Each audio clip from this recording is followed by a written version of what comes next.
Halo teman-teman, salam juang kader bangsa, salam karya mahasiswa Indonesia. Assalamualaikum warahmatullahi wabarakatuh. Perkenalkan, namaku Vita Ayu Oktaviani dari kelas Sastra Indonesia B. Di sini aku akan sedikit berbagi cerita tentang ritual begalan yang berasal dari Kabupaten Purbalingga loh. Yuk, ikuti ceritanya. Secara historis, Purbalingga merupakan warisan pemerintahan Kasunanan Surakarta. Secara geografis, Purbalingga terletak di bagian barat daya wilayah Provinsi Jawa Tengah. Batas administrasi Kabupaten Purbalingga bagian utara berbatasan dengan Kabupaten Pemalang.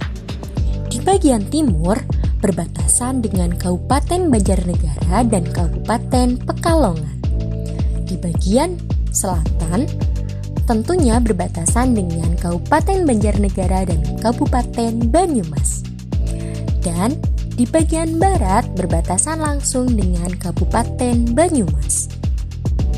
Purbalingga yang notabene termasuk ke dalam wilayah eks-Karesidenan Banyumas termasuk ke dalam suku Jawa dengan klaster Ngapak.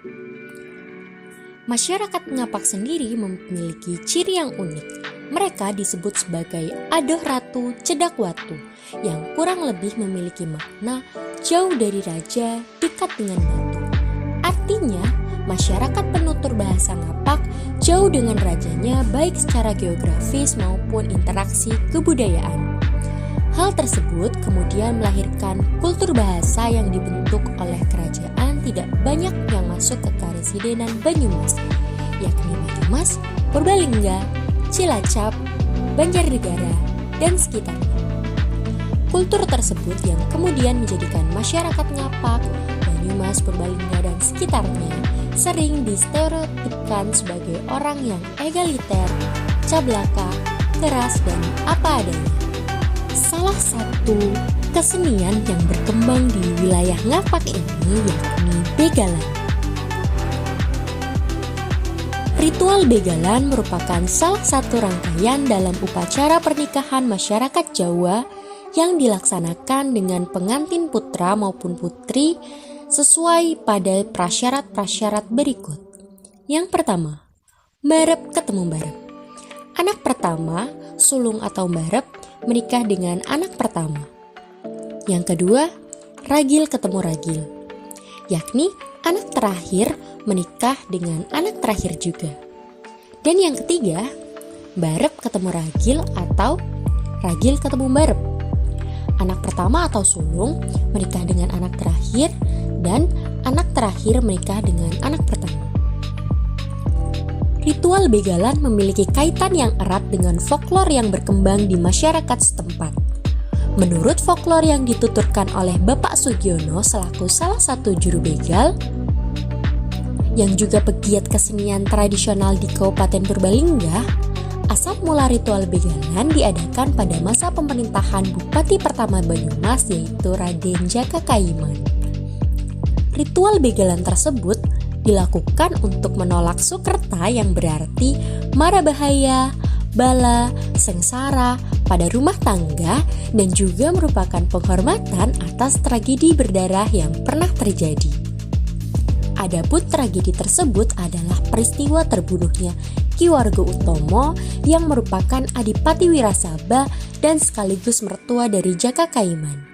Diceritakan bahwa Ki Warga Utomo memiliki putri bungsu yang sudah dinikahkan dengan putra sulung Demang Toyareka. Singkat cerita, Ki Warga Utomo terbunuh.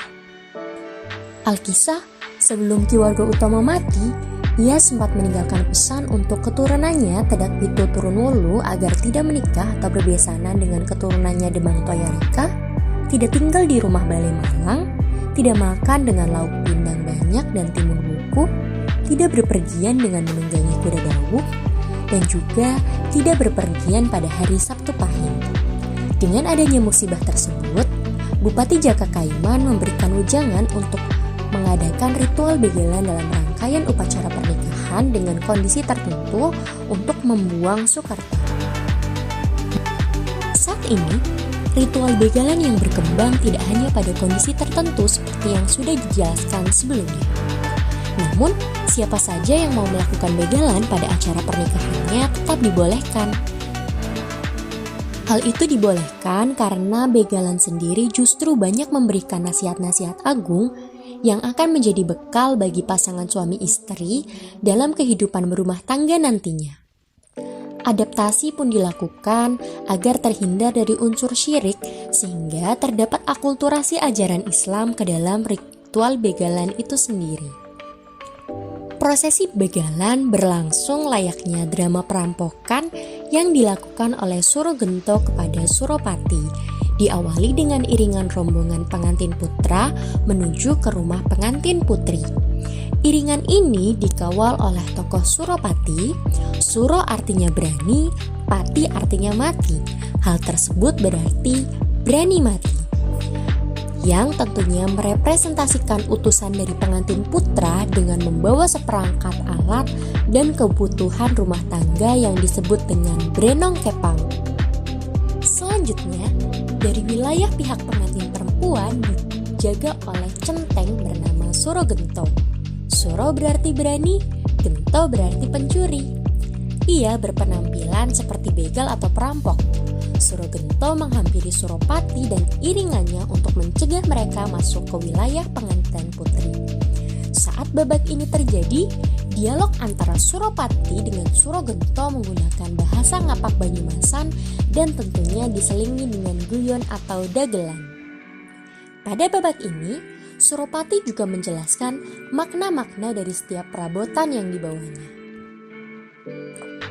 Pada babak ini, Suropati juga menjelaskan makna-makna dari setiap perabotan yang dibawanya dalam Brenong Kepang, di mana makna-makna tersebut sejatinya merupakan nasihat bagi mempelai pengantin.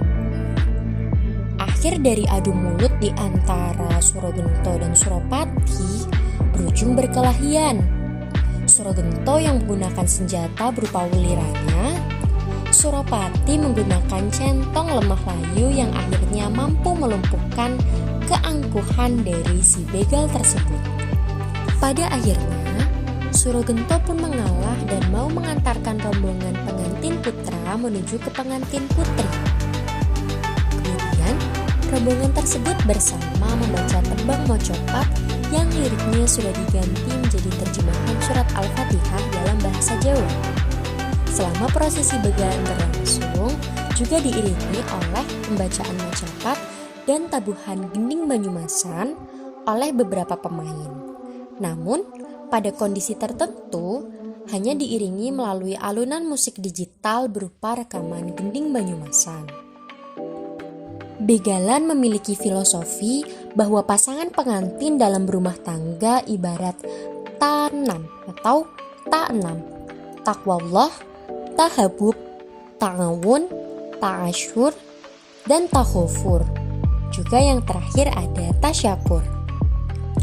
Rumah tangga harus didasarkan ketakwaan, kasih sayang, tulung tinulung, bermusyawarah atau rembugan, saling memaafkan, dan harus selalu dilandasi oleh rasa syukur.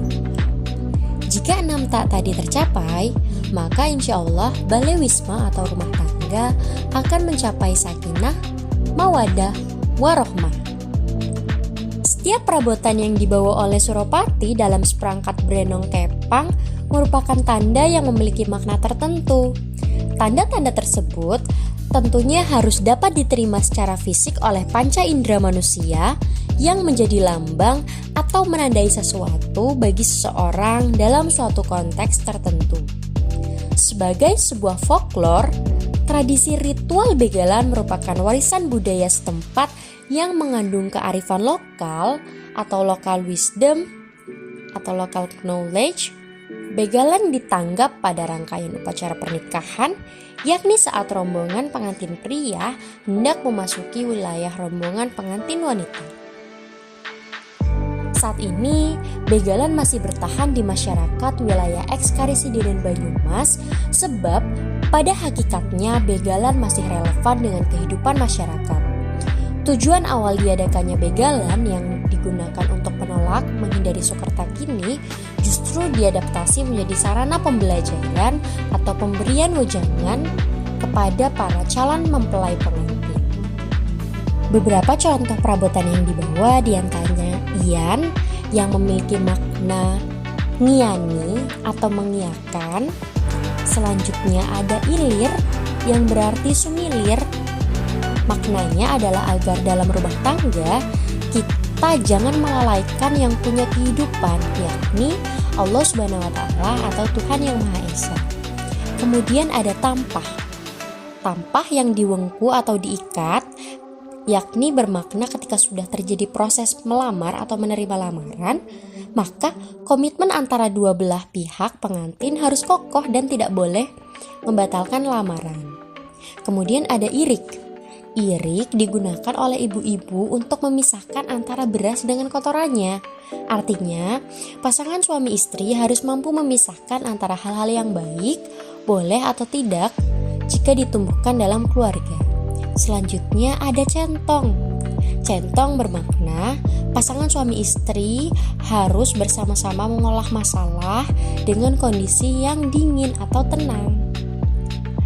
Ada irus. Irus sendiri dimaknakan sebagai pemberian rezeki dari suami, yang di sini seorang istri atau ibu harus membagi-baginya sesuai dengan porsi yang pas.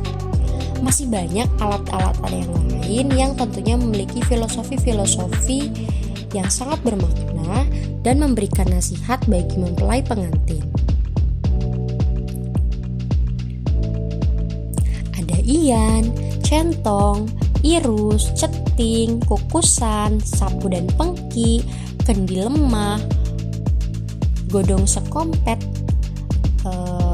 ada juga ilir, tampah, irik, sorok, kekep, tudung, jagung, tebu, budin atau ketela pohon, bunga andong, suluh atau kayu bakar, pikulan, ciri dan mutu atau cobek dan ulekan, dan yang terakhir adalah welira. Welira sendiri merupakan senjata yang digunakan oleh Surogento dari pihak perempuan. Welira sendiri berupa bilah yang dicat hitam putih terbuat dari pohon pinang. Welira merupakan singkatan dari Welinge Sirama, yakni mengingatkan pasangan agar selalu ingat nasihat dari ayah untuk memohon pertolongan hanya kepada Tuhan. Sekian yang dapat saya sampaikan. Semoga dari yang tadi sudah diceritakan, kita bisa sama-sama mengambil hikmah dan pelajaran dari ritual begalan ini. See you next time. Wassalamualaikum warahmatullahi wabarakatuh.